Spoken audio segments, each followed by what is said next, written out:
الحمد لله الذي جعل نبينا شاهدا ومبشرا ونذيرا وداعيا إلى الله بإذنه وسراجا منيرا والصلاة والسلام على النبي حبيبه المصطفى الذي أرسله بالحق والهدى وعلى آله وأصحابه أولي الصدق والصفاء أما بعد فأعوذ بالله من الشيطان الرجيم بسم الله الرحمن الرحيم وما خلقت الجن والإنس إلا ليعبدون صدق الله العلي العظيم وصدق رسوله النبي الأمين المختار الكريم الرؤوف الرحيم۔ انتہائی احترام و عقیدت کے ساتھ اپنے اور ساری کائنات کے مرکز عقیدت آقا دو جہاں حضور احمد مجتبی محمد مصطفیٰ ارواحنا فدا صلی اللہ تعالی علیہ وسلم کی بارگاہ میں اپنی غلامی کا ثبوت دیں اور جس طریقے سے میں پڑھا ہوں میرے ساتھ مل کر بآواز بلند ہدیہ محبت پیش کریں۔ الصلاۃ والسلام علیک یا رسول اللہ، الصلاۃ والسلام علیک یا حبیب اللہ، الصلاۃ والسلام علیک یا نبی اللہ وعلى آلك وأصحابك يا نور الله صلی اللہ تعالی علیہ وسلم۔ اللہ رب العزت کا بے پناہ فضل و کرم اور شکر ہے کہ اس رب نے ہمیں نماز جمعہ کی توفیق بخشی۔ اللہ کریم اسی طریقے سے ہمیں پانچوں وقت بعد جماعت نماز کی توفیق عطا فرمائے۔ دوستان محترم، نماز کی اہمیت کے حوالے سے ہماری گفتگو چل رہی ہے۔ حضرت شیخ سعدی رحمۃ اللہ تعالی علیہ ارشاد فرماتے ہیں، ابر و باد و مہ و خورشید و فلک در کارن، تا تو نانے بکف آری و بغفلت نہ خوری، ہما از بہر تو سرگشتہ و فرما بردار، شرط انصاف نہ باشد کہ تو فرما نہ بوری۔ اس فارسی اشعار کا ترجمہ یہ ہے، ابر معنی بادل، باد معنی ہوا، مہ و خورشید معنی چاند اور سورج، فلک معنی آسمان۔ ابر و باد و مہ و خورشید و فلک، بادل، ہوا، چاند و سورج، آسمان، سب کے سب در کارن تیری خدمت میں لگے ہوئے ہیں، سارے کے سارے تیرے لیے کام میں لگے ہوئے ہیں۔ تا تو نانے بکف آری و بغفلت نہ خوری، تاکہ تجھے پتہ چل جائے کہ مجھے غفلت سے نہیں رہنا بلکہ کام کر کے محنت سے رہنا ہے۔ ہما از بہر تو سرگشتہ فرما بردار، یہ تمام کے تمام ہوا ہو، چاند و سورج ہو اور آسمان ہو، سب کے سب از بہر تو تیرے لیے سرگشتہ و فرما بردار، اللہ کے حکم کے تحت تیرے لیے کام میں لگے ہوئے ہیں۔ شرط انصاف نہ باشد کہ تو فرما نہ بری، انصاف نہیں ہوگا کہ تو فرما بردار نہ بنے۔ اس کو اگر آپ سمجھنا چاہتے ہیں تو قرآن مقدس کی کئی آیات طیبات پر آپ کو نظر ڈالنی پڑے گی۔ اللہ رب العزت نے قرآن مجید میں ارشاد فرمایا، وَسَخَّرَ لَكُم مَّا فِي السَّمَاوَاتِ وَمَا فِي الْأَرْضِ جَمِيعًا مِّنْهُ کہ آسمان میں جو کچھ ہے اور زمین میں جو کچھ ہیں سب تیرے لیے کام میں لگے ہوئے ہیں۔ یہ اللہ رب العزت کا حکم ہے، اور تیرے لیے سے مراد ہے انسان، کہ آسمان میں جو کچھ ہیں، چاند بھی، سورج بھی، ستارے بھی، زمین میں جو کچھ ہیں، دریا بھی، پہاڑ بھی، جانور بھی، پانی بھی، نباتات بھی تیرے لیے ہیں۔ جمیعا منہ، آسمان اور زمین میں جو کچھ ہیں، اللہ رب العزت فرماتا ہے وہ سب کچھ اے انسان ہم نے تیری خدمت کے لیے پیدا کیے ہیں۔ اس کو اور زیادہ وضاحت کے ساتھ آپ قرآن میں دیکھنا چاہیں تو رب ذوالجلال دوسرے مقام پر ارشاد فرماتا ہے اللہ الذی سخر لکم البحر، کہ اللہ وہ ہے جس نے اے انسان تیرے لیے دریا کو، سمندر کو کام میں لگا دیا۔ کیسا کام میں؟ لِتَجْرِيَ الْفُلْكُ بِأَمْرِهِ، تاکہ اس سمندر اور دریا میں اللہ کے حکم سے کشتیاں چلتی رہیں۔ اور دوسرے مقام پر اللہ رب العزت نے فرمایا وَسَخَّرَ لَكُمُ الْفُلْكَ لِتَجْرِيَ فِي الْبَحْرِ، کہ ہم نے کشتی کو تیرے لیے مسخر اور کام میں لگا دیا، یعنی دریا کو بھی تیرے لیے کام میں لگایا اور کشتی کو بھی تیرے لیے کام میں لگا دیا۔ کس کام میں لگایا؟ لِتَبْتَغُوا مِنْ فَضْلِهِ، تاکہ تو اللہ کا فضل تلاش کریں، اللہ کا دیا ہوا رزق تلاش کریں۔ دوسرے مقام پر اللہ رب العزت نے صاف لفظوں میں ارشاد فرمایا کہ لِتَأْكُلُوا مِنْهُ لَحْمًا طَرِيًّا، یہ سمندر کو بھی اور کشتی کو بھی، دونوں کو تیرے لیے کام میں لگا دیا۔ زمین پر، ریت پر کبھی کشتی چلی ہے، کبھی اس پر چلایا ہے اللہ رب العزت نے، تو اللہ رب العزت فرماتا اس سمندر میں اور کشتی میں دونوں کو تیرے لیے کام میں لگا دیا، تاکہ اے انسان تو اللہ کا فضل تلاش کرے۔ اور دوسرے مقام پر فرمایا لِتَأْكُلُوا مِنْهُ لَحْمًا طَرِيًّا، تاکہ تو اس سمندر میں سے تازہ گوشت حاصل کریں۔ وَتَسْتَخْرِجُوا مِنْهُ حِلْيَةً تَلْبَسُونَهَا، اور تو اس سمندر میں سے زیورات حاصل کریں۔ وَلِتَبْتَغُوا مِنْ فَضْلِهِ، اور تو اللہ کا فضل تلاش کریں۔ تو یوں سمندر کو دیکھو، کشتی کو دیکھو، سمندر میں پائی جانے والی مخلوق کو دیکھو، سمندر کی تہ میں پائے جانے والے ہیرے جواہرات کو دیکھو۔ اللہ رب العزت فرماتا ہے اے انسان یہ سارا کا سارا ہم نے تیرے لیے پیدا کیا ہے۔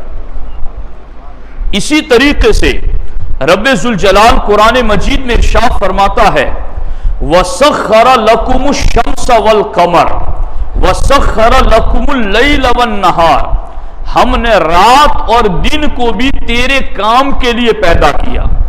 وَسَخَّرَ لَكُمُ الشَّمْسَ وَالْقَمَرَ، ہم نے چاند اور سورج کو بھی مسخر کیا اور تیری خدمت کے لیے پیدا کیا۔ یہاں تک کہ اللہ رب العزت فرماتا وَالنُّجُومُ مُسَخَّرَاتٌ بِأَمْرِهِ، آسمان پر چمکنے والے ستارے یہ بھی ہم نے تیری خدمت کے لیے پیدا کیے ہیں۔ اور اللہ رب العزت آگے ارشاد فرماتا ہے کہ اے انسان وَآتَاكُم مِّن كُلِّ مَا سَأَلْتُمُوهُ، کہ ہم نے تیرے لیے منہ مانگی نعمتیں زمین پر رکھ دی ہیں۔ اب غور کرو اس چیز پر، یہ چاند بھی، یہ سورج بھی، یہ آسمان بھی، یہ زمین بھی، یہ دریا بھی، یہ ہوا بھی، یہ برستی ہوئی بارشیں بھی، جانور بھی، درخت بھی، اللہ رب العزت ارشاد فرماتا ہے اس ساری کائنات کو اے انسان ہم نے تیرے کام کے لیے پیدا کیا ہے۔ اس لیے آپ دیکھیں، میں نے پڑھا ہے کہ انسان اس زمین پر اللہ کی آخری مخلوق ہے۔ انسان کو دنیا میں پیدا کرنے سے پہلے اللہ نے چاند و سورج، زمین و آسمان، باد و ہوا، پانی، بارش، سب کچھ اللہ نے پہلے پیدا کیا، اور انسان کو سب سے آخر میں دنیا میں بھیجا، اس لیے کہ انسان اگر ایک وقت بھی ایسا گزرا کہ تجھے بھیج دیا گیا اور سورج نہ ہو، تجھے بھیج دیا گیا اور زمین نہ ہو، تجھے بھیج دیا گیا اور ہوا نہ ہو، تجھے بھیج دیا گیا اور پانی نہ ہو، تجھے بھیج دیا گیا اور تیرے کھانے کا سامان نہ ہو، تو تو رہے گا کیسے؟ اللہ رب العزت نے انسان کو، جو کہ اپنی تخلیق کا شاہکار بنایا، اور اس انسان کو زمین پر پیدا کرنے سے پہلے اللہ نے ساری کائنات کو بسا دیا، اور پھر انسان کو پیدا کر کے اسے کہا، میرے بندے، اس ساری کائنات کو ہم نے تیرے لیے پیدا کیا ہے۔ لیکن سرکار فرماتے ہیں، انما الدنیا خلقت لکم وانتم خلقتم للآخرہ، اس ساری کائنات کو اللہ نے تمہارے لیے پیدا کیا ہے، اور تمہیں اللہ نے آخرت کے لیے پیدا کیا ہے، تمہیں اللہ نے اپنی عبادت کے لیے پیدا کیا ہے۔ کیا کبھی سورج نے نکلنے میں تاخیر کی؟ کیا کبھی چاند نے نکلنے میں تاخیر کی؟ کیا کبھی بارش نے برسنے میں تاخیر کی؟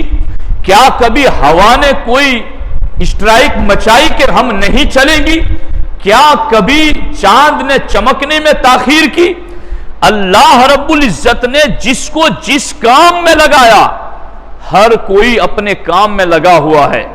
شیخ سعدی فرماتے ہیں، شرط انصاف نہ باشد کہ تو فرما نہ بری، انصاف نہیں ہوگا کہ تو فرما برداری نہ کرے۔ ہر چیز تو رب کی اطاعت اور فرما برداری میں تیرے لیے کام میں لگی ہوئی گئیں، مگر انصاف نہیں ہوگا کہ تو اپنے کام میں نہ لگے۔ تجھے رب نے اپنی عبادت کے لیے پیدا کیا ہے، تجھے رب نے آخرت کے لیے پیدا کیا ہے، تجھے اس دنیا میں رہ کر آخرت کی تیاری کے لیے پیدا کیا گیا ہے۔ الدنیا مزرع الآخرہ، دنیا آخرت کی کھیتی ہے، یہاں جیسا بیج بوگے آخرت میں ویسا ہی پھل پاؤ گے۔ تو آپ دیکھیں اسلام کا جو نظام ہے، اسلام نے جو ہمیں تصور اور فکر دی ہے، وہ یہی ہے کہ ایک مومن یہ احساس کرے کہ آسمان سے لے کر زمین تک، مشرق سے لے کر مغرب تک، شمال سے لے کر جنوب تک، اللہ نے اس پورے یونیورسل کو ہمارے لیے کام میں لگایا ہے۔ کتنی نا انصافی اور کتنی محرومی ہوگی کہ جو رب اتنا بڑا نظام کائنات ہمارے لیے لگا دیں، ہم اس رب کو سجدہ نہ کر سکے، ہم اس رب کی عبادت نہ کر سکے، ہم اس رب کی معرفت حاصل نہ کر سکے، اور ہمارے لیے وقت نہ ہو اس کی بارگاہ میں سر جھکانے کا۔ اس سے بڑی محرومی انسان کے لیے کیا ہو سکتی ہے؟ یاد رکھنا، یہ تو ایک سرسری جائزہ میں نے آپ کے سامنے پیش کیا ہے، اب دھیان ہو آپ کا تو اصل بات کی طرف میں آپ کی توجہ لے جاؤں۔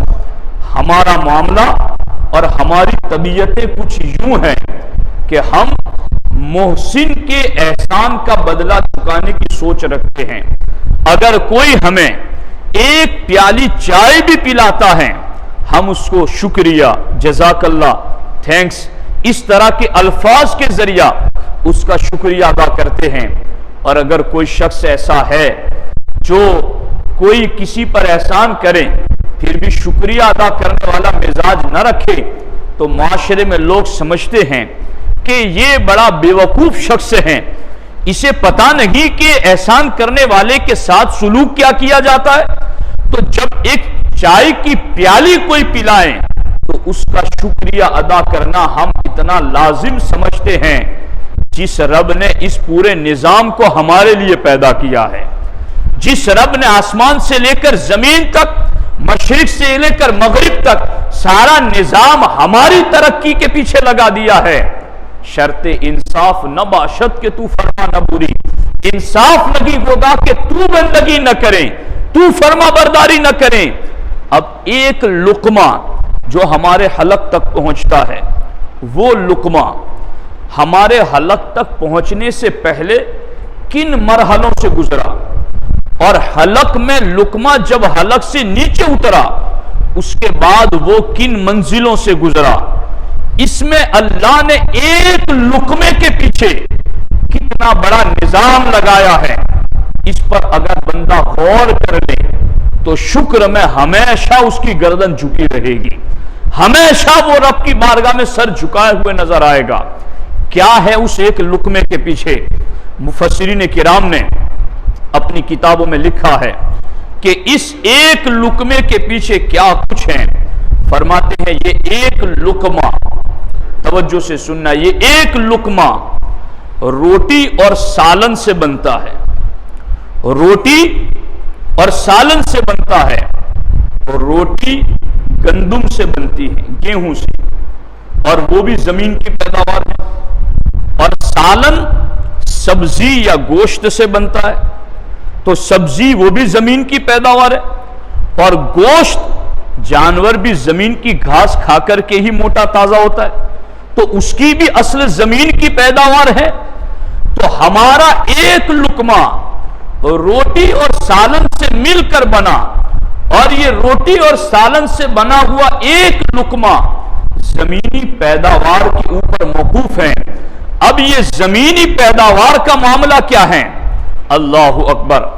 اس زمینی پیداوار کو چاہے اناج ہو یا سبزیاں ہو، ان کو تیار کرنے کے لیے سورج کی گرمی کی ضرورت ہوتی ہے، ان میں رس بھرنے کے لیے، ذائقہ اور مٹھاس پیدا کرنے کے لیے چاند کی چاندنی کی ضرورت ہوتی ہے، ہواؤں کی ضرورت ہوتی ہے، بادلوں کی ضرورت ہوتی ہے، بارشوں کی ضرورت ہوتی ہے، دریاؤں اور سمندروں کی ضرورت ہوتی ہے، کیونکہ سمندر، دریا، بارشیں اور ہوائیں یہ سب مل کر کے سبزی کو آگے بڑھاتی ہیں، اور پھر جا کر کے وہ ایک لقمہ تیار ہوتا ہے۔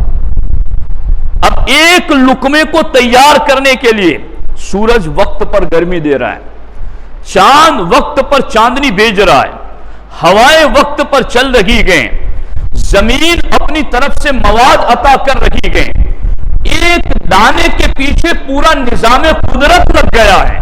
ایک لقمے کی اہمیت کیا ہے؟ سرکار نے اسی لیے تو فرمایا کہ دسترخوان پر لقمہ گر جائے تو اس کو اٹھا کر کھا لیا کرو۔ آپ کو احساس پیدا نہیں ہوتا ہمیں کہ اس ایک لقمے کے پیچھے کیا کچھ پروسیس گزری ہے، ذہن اس وقت موجود نہیں رہتا، لوگوں کی توجہ نہیں رہتی۔ اب ایک لقمہ یوں اس طرح سے تیار ہوا۔ اب آگے اگر آپ اس کو دیکھیں تو اب اس ایک لقمے کو آگے جس پروسیس سے گزرنا ہے وہ کیا ہے؟ گندم تیار تو ہو گیا، لیکن گندم کے لیے پیسنا ضروری ہے، اور اس کو پیسنے کے لیے معدنیات کی ضرورت، لوہا۔ تو اللہ نے زمین میں لوہے کی کانیں پیدا فرما دی، معدنیات پیدا فرما دی، تاکہ اس کے مشین میں اسے پیسا جا سکے، اور اس کو پیسنے کے لیے لوہے کی ضرورت تھی، معدنیات پیدا کیے، ایندھن کی ضرورت تھی بعد میں کہ پکایا کس چیز پر جائے، تو اللہ نے زمین میں گیس، کوئلے کی کانیں وغیرہ پیدا فرما دی۔ مشین کو چلانے کے لیے بجلی کی ضرورت تھی، اللہ نے بجلی پیدا فرما دی۔ یوں اس طریقے سے ایک انسان کے منہ تک لقمہ پہنچانے کے لیے معدنیات کو پیدا کیا، کوئلے کی کانیں، لوہے کی کانیں، بجلی، اور سارا نظام اس دانے کی پرورش میں لگا کر کے اس نتیجے تک پہنچا دیا کہ اب لقمہ تیار ہو گیا۔ ابھی بھی اللہ رب العزت نے اگر دانت نہ دیے ہوتے تو چباتے کیسے؟ زبان اور منہ میں تھوک نہ دیا ہوتا تو یہ ہضم کیسے ہوتا؟ اللہ نے منہ میں دانت رکھے تاکہ بندہ لقمے کو چبا سکے، زبان پر چکھنے والی صلاحیت رکھی تاکہ وہ اس کا حس محسوس کر سکے کہ یہ کھاری ہے یا میٹھا ہے یا کس ذائقے کا ہے، پھر اس کے بعد اس کے اندر لعاب پیدا کیا، تھوک پیدا کیا جو اس لقمے کو ہضم کرنے میں مدد پیدا کرتا ہے۔ اب یہ سارا کچھ مل کر کے لقمہ منہ میں گیا، تھوڑی دیر چبا کر حلق سے نیچے اتارا، اب انسان کے کنٹرول سے باہر۔ اب اس میں قدرت نہیں ہے کہ وہ اپنے آپ سے کچھ کرے، کہ نیچے کا نظام اس کے اپنے اختیار میں نہیں ہے، لیکن جیسے ہی وہ لقمہ حلق سے نیچے اترتا ہے تو معدہ اس لقمے کو پیسنا شروع کر دیتا ہے، اور اس کے بعد وہ عالم یہ ہوتا ہے کہ جگر اس سے خون بناتا ہے اور اس کا فضلہ انتڑیوں سے اور مثانہ میں چلا جاتا ہے، اور پھر ہمارے تمام جسم کے اعضاء کی نشو و نما شروع ہو جاتی ہے اس ایک لقمے سے۔ آنکھ کو جس طاقت کی ضرورت تھی آنکھ میں پہنچی، کان کو جتنی طاقت کی ضرورت تھی کان میں پہنچی، ہاتھ میں، پاؤں میں، پورے جسم میں جہاں جہاں جس طاقت کی ضرورت تھی اللہ نے اس ایک لقمے کے ذریعہ وہ طاقت وہاں پہنچا دی۔ ساتھیو، یہ ہیں اللہ کے ہم پر احسانات، یہ ہے اللہ کا ہم پر کرم، یہ ہے اس آیت کی تفسیر وَإِن تَعُدُّوا نِعْمَةَ اللَّهِ لَا تُحْصُوهَا۔ اگر تم اللہ کی نعمتوں کو شمار کرنا چاہو تو شمار، چائے کی پیالی پلانے پر آپ یہ سمجھتے ہیں کہ اس کا شکریہ ادا کیا جائے، جس رب نے ایک لقمے کے لیے پورا نظام اس لقمے کی تربیت اور پرورش میں لگا دیا۔ شرط انصاف نہ باشد کہ تو فرما نہ بری، انصاف نہیں ہوگا کہ اس رب کی بارگاہ میں سر نہ جھکایا جائے۔ اس پورے نظام کو، اس نظام میں سے اللہ صرف ایک چیز کو ہٹا لے تو کوئی آپ کے حلق تک لقمہ پہنچا کر دکھائے، اللہ پانی کو بند کر دے، اللہ ہوا کو بند کر دے، سورج کی چمک بند کر دے، چاند کی چمک بند کر دے، اللہ رب العزت زمین کو حکم دے دے کہ وہ اس کو کھاد نہ دے، تو کیا وہ لقمہ آپ کے حلق تک پہنچ سکتا ہے؟ اس لیے یاد رکھو، جب ایک لقمہ ہمارے حلق تک جا رہا ہو تو یہ پوری سوچ ہمارے ذہن میں اس وقت ہونی چاہیے، جب یہ تصور ہوگا تو لقمہ کھانے سے پہلے بھی الحمدللہ پڑھے گا اور کھانے کے بعد بھی الحمدللہ پڑھے گا۔ پھر اس کے ذہن میں یہ سوال پیدا ہوگا، جس رب کی اتنی بڑی نعمتیں میں کیوں احسان فراموشی کروں، میں اس رب کو کیوں سر نہ جھکاؤں، اس رب کی بندگی کیوں نہ کروں؟ لیکن یہ تصور تو پیدا ہو، کوئی اپنے آپ کو بیدار تو کرے، اپنے ضمیر کے اوپر اللہ کے ان احسانات کی ضربیں تو لگائے، اور اپنے ضمیر کو بیدار تو کرے کہ میرے رب کے اتنے احسانات ہیں، میں کیوں اس رب کی بارگاہ میں سر نہ جھکاؤں؟ اگر بندے کی نظر ان احسانات کی طرف ہوگی تو اذان ہوتے ہی وہ لبیک کہتے ہوئے مسجد کی طرف پہنچ جائے گا۔ اس لیے یاد رکھو، نماز احسانات اور نعمتوں کے بدل شکریہ کی ایک جامع صورت ہے۔ نماز اللہ کی دی ہوئی نعمتوں پر، اس کے احسانات پر شکریہ کی ایک جامع صورت ہے۔ امام غزالی رضی اللہ تعالیٰ عنہ فرماتے ہیں، شکریہ صرف یہ نہیں ہے کہ تم زبان سے کہہ دو کہ شکریہ، امام غزالی فرماتے ہیں شکریہ اپنے جسم سے ادا کرو۔ آنکھ کو اللہ نے جس کام کے لیے پیدا کیا ہے اس کو اس کام میں لگاؤ، یہی آنکھ کا شکر ہے۔ کان کو جس کام کے لیے پیدا کیا اس کو اسی میں لگاؤ، یہ کان کا شکریہ ہے۔ زبان کو جس کام کے لیے پیدا کیا اس سے وہی کام لو، یہ زبان کا شکریہ ہے۔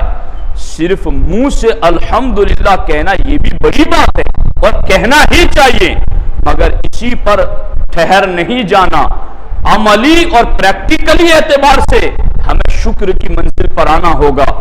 اور صوفیاء کرام فرماتے ہیں شکریہ کی کامل ترین صورت یہ ہے کہ مومن پانچوں وقت اللہ کی عبادت کریں اور نماز ادا کریں، یہ شکریہ کی ایک جامع ترین صورت ہے۔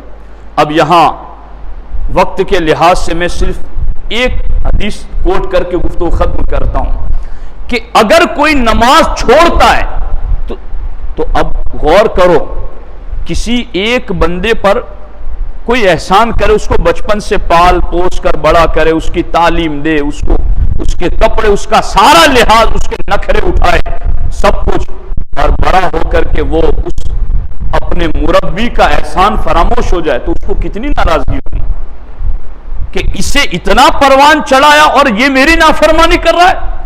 تو جس رب نے پورا نظام انسان کے پیچھے لگا دیا، جب وہ اس شکریہ کی کامل صورت نماز کی طرف نہیں آتا تو سزا بھی اتنی ہی سخت ملتی ہے. ہمارے نبی علیہ السلام ارشاد فرماتے ہیں من ترک الصلاۃ حتی مضى وقتها عذب فی النار حقوقا، کہ جس نے نماز میں سستی کی یہاں تک کہ اس کا وقت گزر گیا. یہ میں آئندہ جمعہ میں گفتگو کروں گا کہ ایک ہے نماز پابندی سے ادا کرنے والے، شرائط فرائض کے لحاظ کے ساتھ وقت کی پابندی پر نماز ادا پڑھنے والے. اللہ فرماتا ہے ایسے لوگوں کو ہم نے جنت الفردوس کا وارث بنایا ہے. اور دوسری قسم ہے وہ لوگ جو نماز پڑھتے ہی نہیں ہیں، تو ان کے بارے میں سیدھا کہا گیا کہ جنتی جنت میں جا کر پوچھیں گے فی جنات یتساءلون عن المجرمین ما سلککم فی سقر. جنتی جنت میں جا کر جہنم میں جا کر ایک دوسرے سے بات کریں گے. جنتی پوچھیں گے جہنمیوں سے ما سلککم فی سقر، تم جہنم میں کس چیز کی وجہ سے چلے گئے؟ تو قرآن میں ہے وہ جہنمی اس وقت کہیں گے لم نکو من المصلین، ہم نماز نہیں پڑھتے تھے اس لیے جہنم میں چلے گئے. یہ نماز نہ پڑھنے والوں کا معاملہ. اب بیچ والے جو سستی کرتے ہیں، لیٹ ہو جاتے، جن کا کاروبار انہیں روکتا ہے، جن کی دکانیں انہیں روکتی ہیں، جن کے دوستوں کی محفلیں انہیں مسجد نہیں آنے دیتی، جن کے موبائل جن کے ٹائم پاس کی گیمیں انہیں مسجد نہیں آنے دیتی، وہ غفلت سستی کرنے والے، ان کا بیچ والوں کا حشر کیا ہے؟ سرکار فرماتے ہیں کہ جس نے نماز میں سستی کی یہاں تک کہ وقت گزر گیا اسے جہنم میں ایک حقب عذاب دیا جائے گا. اب یہ ایک حقب کیا ہے؟ تفسیر روح البیان میں لکھا گیا ایک حقب 80 سال کا ہوگا. ایک حقب 80 سال کا ہوگا اور ہر سال 360 دن کا ہوگا اور ہر دن دنیا کے دنوں کے اعتبار سے 1000 سال کا ہوگا. تو ایک حقب کتنا ہوا؟ ایک حقب اس دنیا کے 2,88 سال کے برابر ہوگا. جس نے ایک مرتبہ نماز میں سستی کی یہاں تک کہ وقت گزر گیا پھر ادا کی، اگر توبہ نہ کی اور توبہ کیے بغیر مر گیا تو اس کو اس عذاب کی خبر سنائی جا رہی ہے. ساتھیوں جو بالکل ہی نہیں پڑھ رہے ان کا کیا ہوگا؟ ہم دیکھتے نہیں ہیں روز اٹھتے ہوئے جنازوں کو؟ کیا ہم مریں گے تب جاگیں گے؟ مولا علی نے فرمایا الناس نیام اذا ماتوا تنبہوا، لوگ سوئے ہوئے ہیں. مولا علی فرماتے ہیں مریں گے تو جاگ جائیں گے، مرتے وقت اس کے سوا کچھ نہ ہوگا. آج اپنے آپ کو بیدار کرو. اپنے گھروں کی آبادی چاہتے ہو، اپنی نسلوں کی آبادی چاہتے ہو، رزق میں برکت چاہتے ہو، صالحین کی سنگت یہاں اور وہاں چاہتے ہو، چہروں پر صالحین کا نور چاہتے ہو، 5 وقت کی نماز ادا کرو. اللہ نے ساری برکتیں 5 وقت کی نماز میں رکھی. اس لیے کبھی بھی ہیلا بہانہ مت کرو. نفس اور شیطان کے وسوسوں سے اپنے آپ کو بچاؤ. جیسے ہی اذان کی آواز ہو لبیک کہتے ہوئے مسجد کی طرف چل پڑو. انشاءاللہ ہمارے سارے پرابلم دنیا اور آخرت کے اللہ کے دربار میں حل ہوں گے اور یہیں پر حل ہوتے ہیں. اس پر بڑی بشارتیں ہیں. اللہ رب العزت کی بارگاہ میں دعا ہے رب ذوالجلال مجھے آپ کو سب کو 5 وقت بعد جماعت نماز کی توفیق عطا فرمائے. السلام علیکم ورحمۃ اللہ وبرکاتہ.